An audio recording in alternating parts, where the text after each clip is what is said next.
ماں بہت حسین تھی۔ سنا ہے کہ جب گاؤں میں بیاہ کر آئی تو محلے کی عورتیں اس حسین دلہن کو دیکھنے کے لیے ٹوٹ پڑی تھی۔ ابا بھی خوش شکل تھے مگر اپنی دلہن سے عمر میں 20 برس بڑے تھے۔ قدم کاٹ اونچا لہیم شمیم تبھی پولیس کے محکمے میں ملازمت مل گئی تھی۔ اماں دبلی پتلی کامنی چوئی موئی سی مگر دل گردے کی عورت نکلی۔ دیکھنے کو نرم و نازک مگر اندر سے فولاد تھی۔ شادی کے بعد ابا کے من کو بائی تو میاں بیوی کی حسن سلوک سے گزر بسر ہونے لگی۔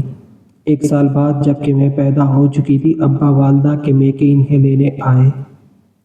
تبھی پہلی بار اماں کی ایک ستیلی خالہ نے ان کے کان میں زہریلا جملہ پونک دیا کہ تمہاری بیوی کی شادی سے پہلے اس کے چچا زاد اکرم سے خوب بنتی تھی۔ بڑوں نے ان کا رشتہ بھی طے کر دیا تھا مگر زمین کے تنازع کی وجہ سے بھائیوں میں دشمنی پڑ گئی۔ رشتہ ختم ہو گیا۔ اب ذرا اس کا دھیان رکھنا کیونکہ اکرم تو اس کی جدائی میں ایسا نڈال ہوا کہ گھر بار چھوڑ کر مزاروں پر پڑا رہتا ہے۔ خالہ نے جلتی پر تیل ڈالنے کو یہ بھی کہہ دیا۔ سوتیلی خالہ نے یقیناً یہ بات کسی بے خواہ کے طور پر ابا کے کان میں نہ ڈالی تھی۔ وہ ماں سے کسی بات کا بدلہ لینا چاہتی تھی یا پھر ہمارے نانا سے بہت نکالا تھا کیونکہ انہوں نے اماں کا رشتہ ان کے بیٹے کو نہ دیا تھا۔ معاملہ جو بھی تھا ابا کے دماغ میں شک کا علاوہ دہکانے کو یہ اطلاع کافی تھی۔ سنا ہے کہ تفتیشی ذہن ہونے کے سبب پولیس والے اکثر شکی ہو جاتے ہیں۔ ان کا واسطہ مجرموں سے پڑتا ہے اور ان کی زبان سے جرم کو اگلوانا بھی ہوتا ہے۔ والد صاحب بھی اسی ماحول سے وابستہ تھے لہٰذا وہ میری ماں پر شک کرنے لگے۔ ابا کا رویہ اماں سے سخت اور کردرا ہو گیا۔ گھر سے نکلنے پر پابندی لگ گئی۔ خواہ مخواہ کے شک و شبہے میں گرفتار ہو گئے۔ ان دنوں میرے بھائی کو جنم دینے والی تھی۔ نانا اور ماموں دوبارہ ان کو لینے آئے۔ ابا نے جانے نہ دیا۔ اس کے بعد وہ کبھی میکے نہ جا سکی۔ اماں ہر ستم سہتی رہی کہ میکے ماں سے ہوتا ہے اور ان کی ماں سوتیلی تھی۔ ادھر 2 بچے ان کے پیروں کی زنجیر بن چکے تھے۔ وہ ہر قیمت پر اپنا گھر بسائے رکھنا چاہتے تھے۔ ابا کی زیادتی برداشت کر کے بھی چپ رہتی۔ محلے میں کسی نے کوئی ایسی بات نہ سنی جس سے پتہ چلتا کہ میاں بیوی میں کوئی اندرونی چفلیش ہے۔ ان دنوں ہم 5 بہن بھائی تھے۔ جب ایک روز یہ واقعہ ہوا صبح اٹھتے تو گھر میں شور برپا تھا۔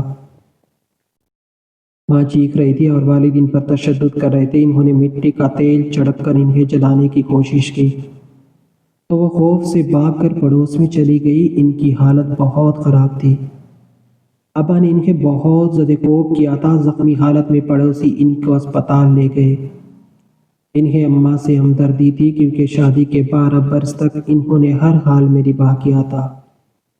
وہ جانتے تھے کہ یہ ایک شریف اور عزتمند عورت ہیں۔ کوئی بھی ان کے بارے میں کسی قسم کی غلط بات سننا نہ چاہتا تھا۔ گاؤں کے ہیلتھ سینٹر میں صرف ایک لیڈی ڈاکٹر تھی جو شہر سے آتی تھی۔ اس نے ابتدائی طبی امداد دی اور محلے والوں نے والد کو سمجھایا کہ تم نے یہ کیا ظلم اپنی بیوی پر ڈھایا ہے جو تمہارے 5 بچوں کی ماں ہے۔ آخر اس کو کیوں اس قدر پیٹا ہے؟ اس کا قصور تو بتا دو۔ ابا کیا قصور بتاتے؟ قصور تو کچھ تھا بھی نہیں۔ بہرحال آپس کا معاملہ تھا کہ اس بات کو رفع دفع کر دیا۔ پولیس تانے تک بات نہ پہنچی۔ کیسے پہنچتی؟ ابا تو خود پولیس میں تھے۔ اماں کی بس ایک ہی غمسار تھی، یہ سہیلی کہہ لے وہ تھی خالہ نسیم جو پڑوس میں رہتی تھی۔ جب ماں ٹھیک ہو گئی تو ایک روز خالہ نسیم آئی۔ اس نے قسم دے کر سوال کیا، رحمت سچ بتاؤ کہ اس روز کس بات پر جھگڑا ہوا تھا جو تمہارے شوہر نے اس قدر تم کو مارا؟ جیسے جان لینے کے در پہ ہو، جبکہ اتنا تو کوئی شوہر اپنی بدچلن بیوی کو بھی نہ مارتا ہوگا۔ وہ مجھے بدچلن ہی گردانتا ہے جبکہ میں ایسی نہیں ہوں۔ میں سچی عورت ہوں اور یہ سچ بولنے کی ہی سزا ہے۔ مجھے کھل کر بتاؤ رحمت، میں سمجھی نہیں، یہ کھل کر بتاؤ۔ میری شادی کے دوسرے سال سوتیلی خالہ نے سراج کو بتایا تھا کہ رحمت کو اس کے بچپن میں دادی چچا کے بیٹے اکرم کے نام کر گئی تھی۔ کیا جانے منگنے کی رسم بھی ہوئی ہو۔ بہرحال اس بات پر سراج کے دل میں غلط فہمی تھی کہ میں جس لڑکے سے منسوب تھی اور وہ میں جوانی تک ایک گھر میں پلے بڑھے تھے، تو کہے ایسا نہ ہو کہ رحمت بچپن سے اکرم کو چاہتی ہو۔ ان کے دل میں یہی خلش رات دن کوچ کے لگاتی تھی اور شب روز بہانے بہانے سے تانے دیتے اور میرا ماضی خریدنا چاہتے تھے۔ آخرکار اس رات انہوں نے مجھ سے قسم دے کر پوچھا کہ سچ بتاؤ، کیا تم اور اکرم ایک دوسرے کو چاہتے تھے؟ انہوں نے مجھے بچوں کی قسم دے کر پوچھا تھا اور وعدہ کیا تھا، اگر دل کی بات سچ سچ بتاؤ گی تو کچھ نہ کہوں گا۔ میں نے قسم پر یقین کیا، بچوں کی جھوٹی قسم کھا کر اللہ کو ناراض نہ کرنا چاہتی تھی۔ تبھی سچ سچ بتا دیا کہ ہاں، ہم دونوں ایک دوسرے کو پسند کرتے تھے، کیونکہ بڑے کہتے تھے کہ رحمت کا بیاہ اکرم سے کریں گے، لیکن پھر جھگڑے کی وجہ سے نہ ہوا۔ آپ سے شادی قسمت میں لکھی تھی سو ہو گئی، مگر قسم کھاتی ہوں ہمارا صرف سوچ تک پسند کا رشتہ تھا، کوئی جسمانی تعلق نہ تھا۔ اماں نے خالہ نسیم کو مزید بتایا، بس بہن اتنا سننا تھا کہ قسم وسم سب بھول کر میاں جی مجھ پر ٹوٹ پڑے۔ اس قدر مارا کہ میری ہڈی پسلی ایک کر ڈالی۔ میں نے دوپٹہ منہ میں ٹوس دیا کہ شور سے بچے نہ جاگ پڑے۔ پھر باورچی خانے سے مٹی کے تیل کی بوتل اور ماچس لے آئے اور مجھے صحن میں گھسیٹ کر مٹی کا تیل چھڑکنے لگے کہ اب بھی جلا دیتا ہوں، تجھے لگتا تھا ان پر جنون سوار ہے۔ تبھی میں دوڑ کر پڑوس میں چلی گئی اور جان بچائی۔ خالہ نسیم دم خود بخود ماں کی بات سن رہی تھی، یہ دونوں برآمدے میں بیٹھی تھی، جبکہ میں باورچی خانے میں آٹا گوندھ رہی تھی۔ میں نے ساری بات سنی اور مجھے پتہ چل گیا کہ کیا معاملہ ہوا تھا جس دن سوتیلی خالہ نے ابا کو یہ بات بتائی تھی۔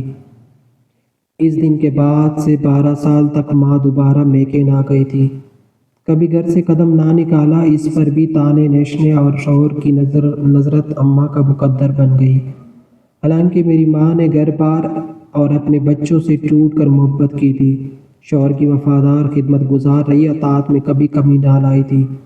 لگتا تھا کہ ابا کا دل پتھر کا تھا، من کے آئینے میں بال آ گیا تو نہ مٹ سکا۔ اماں نے 12 برس گھر کی چار دیواری میں ایک قیدی کی مانند گزار دیے، کبھی حرف شکایت زبان پر نہ لائی۔ میکے والوں میں صرف نانا ہی کبھی کبھار ملنے آتے تھے۔ جب تک وہ زندہ رہے انہوں نے اپنے باول سے بھی شکوہ نہ کیا۔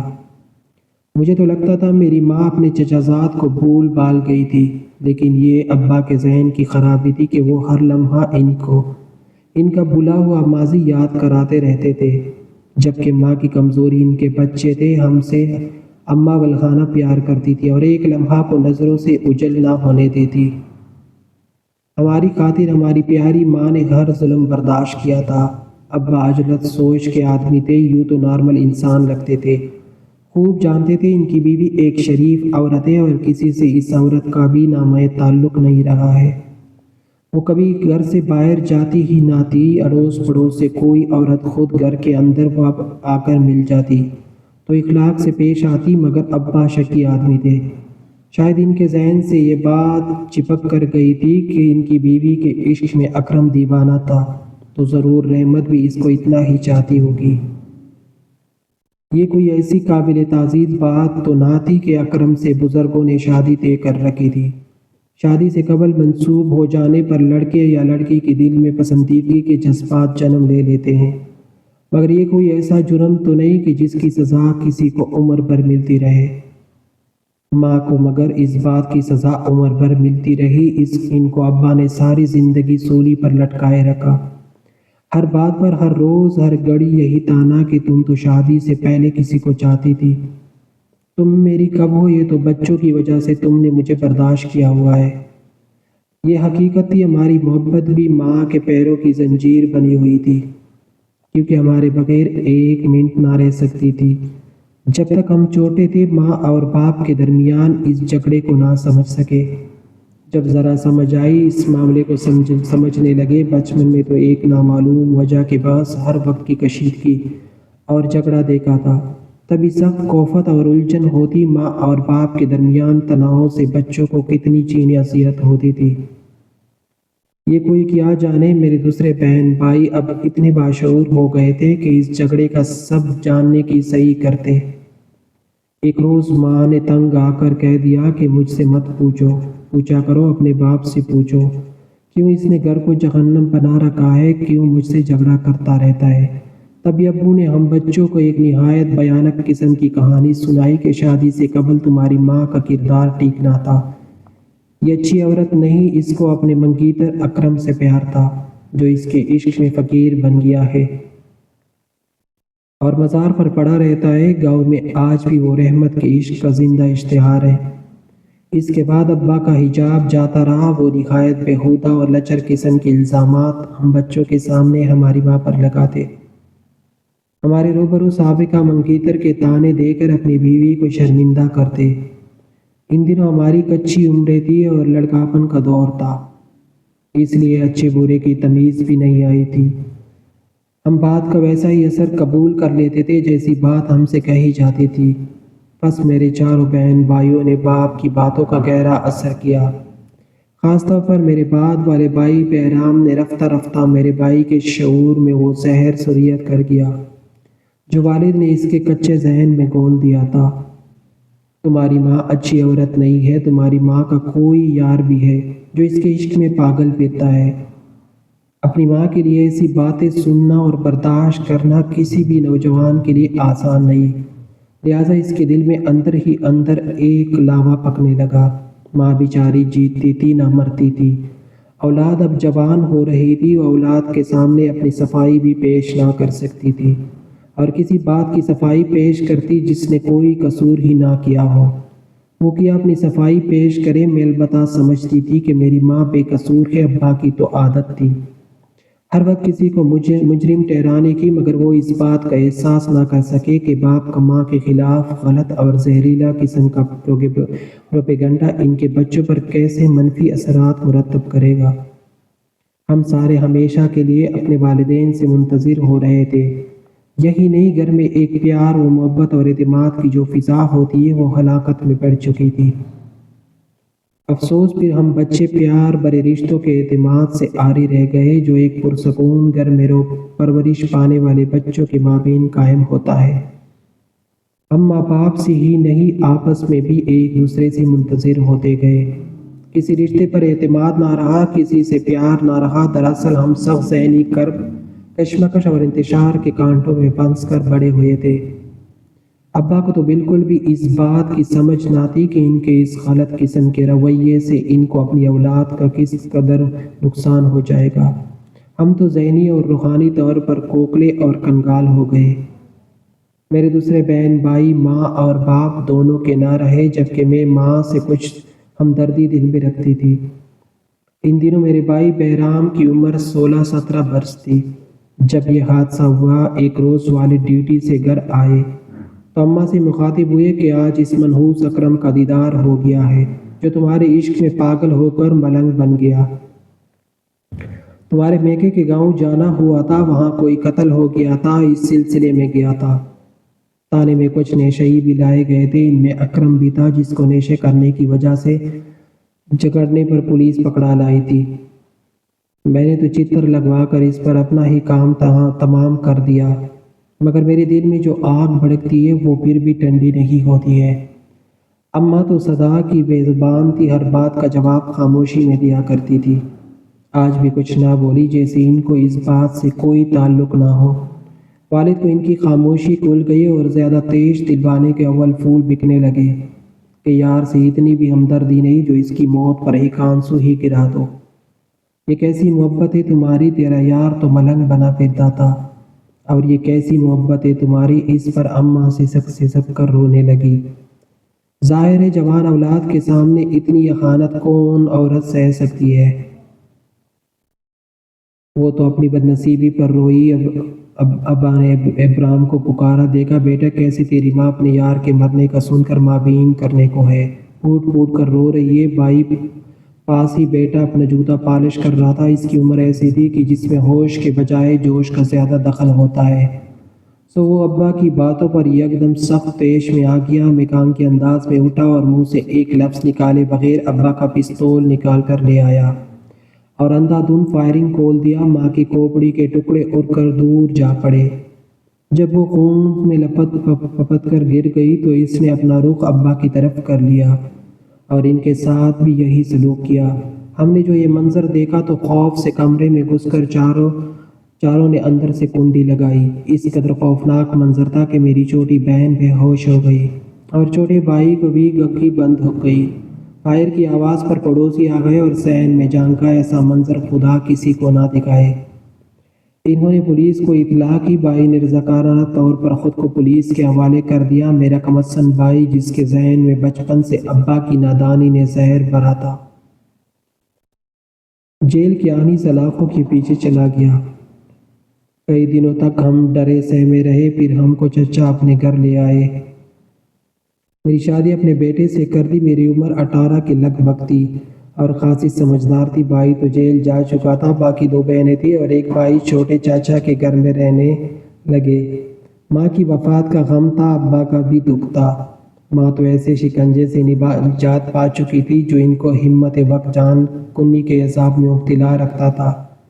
زیادہ غم تو مجھے اپنے بھائی بہرام کا تھا، جس کے ہاتھوں ناحق اماں اور ابا کا قتل ہو گیا تھا۔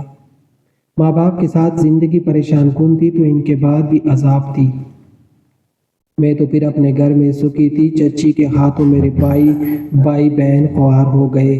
ان کو خوش کرنے کی خاطر دونوں چھوٹی بہنوں کو بڑے پاپڑ بیلنے پڑے۔ وہ آپس میں بھی جھگڑتے اور ایک دوسرے کی عزت نہ کرتے، جس پر چچا ان کی پٹائی کر دیتے۔ چھوٹا بھائی چچا کے بچوں سے الجھتا، وہ گستاخ اور بدتمیز کہلاتا۔ ذرا بڑا ہوا تو غلط راہ پر چل نکلا۔ مجھے اس سے امیدیں تھی، مگر وہ گھر سے غائب رہنے لگا۔ چاچو نے کافی سمجھایا، سختی کی، وہ گھر سے بھاگ گیا۔ بعد میں ایک بہن کو میں نے دیورانی بنا لیا اور وہ میرے پاس آ گئی۔